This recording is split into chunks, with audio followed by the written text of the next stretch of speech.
La parole de Dieu fut adressée à Jean, Luc 3,2. Selon Luc, Jean le Baptiste entend la parole de Dieu à la manière des prophètes de l'Ancien Testament. Ni leader politique, ni chef d'une formation religieuse établie. Il est un de ces acteurs qui ont marqué le milieu dans lequel Jésus a vécu et où sont nées les premières communautés chrétiennes. Ce n'est pas un isolé, il fait partie d'un courant baptiste très vivace, qui doit son nom à l'usage du rite du baptême comme signe de la conversion intérieure. Ce mouvement est connu pour son ascétisme et à des degrés divers pour son refus des sacrifices et son opposition au temple. Le discours d'Étienne est proche de ces positions. Acte 7.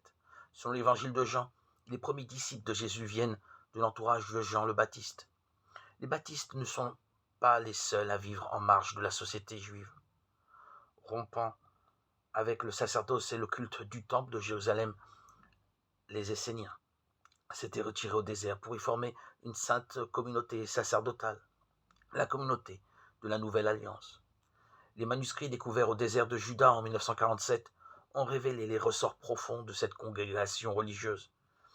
Les écritures qu'elle privilégie, les interprétations qu'elle en donne, son idéal communautaire, sa piété, mais aussi son intransigeance, son sectarisme, sa discrimination tranchée entre les bons et les méchants, entre les fils de lumière et les fils des ténèbres.